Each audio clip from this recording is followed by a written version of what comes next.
अध्यक्ष पुतीन हे राजघाटावर पोहोचलेले आहेत। राष्ट्रपिता महात्मा गांधी यांना आदरांजली अर्पण करतायत। सत्य आणि अहिंसेच्या मार्गावर चालतच देशवासियांना त्याच मार्गावर चालण्यासाठी प्रेरित करत भारताला स्वातंत्र्य मिळवून देण्यात महात्मा गांधी यांचं योगदान, सत्य आणि अहिंसेचा जगभराला दिलेला हा संदेश आणि त्यांना आदरांजली अर्पण करण्यासाठी रशियाचे राष्ट्राध्यक्ष पुतीन राजघाटावर दाखल झाले आहेत। महात्मा गांधी यांना आदरांजली अर्पण करतायत। राजघाटावरचं हे स्मारक सत्य आणि अहिंसेचा संदेश देणारं, शांतीचा संदेश देणारं असं हे या ठिकाणचं राजघाटावरचं हे समाधी स्थळ।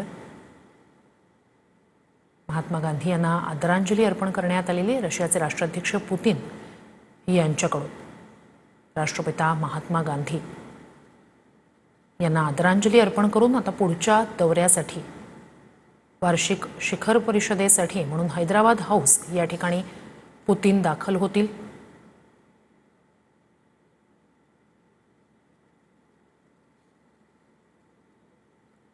राजघाटावरची ही दृश्य आहेत। राष्ट्रप्रमुख जेव्हा भारत दौऱ्यावर येतात तेव्हा आवर्जून राजघाटावर दाखल होत महात्मा गांधी यांच्या या ठिकाणच्या स्मारकासमोर, समाधीस्थळासमोर नतमस्तक होत असतात। राजघाटावर आदरांजली राष्ट्रप्रमुखांकडून अर्पण केली जात असते। रशियाचे राष्ट्राध्यक्ष पुतीन सुद्धा या ठिकाणी आले होते। त्यांनी महात्मा गांधी, राष्ट्रपिता महात्मा गांधी यांना आदरांजली अर्पण केली आहे।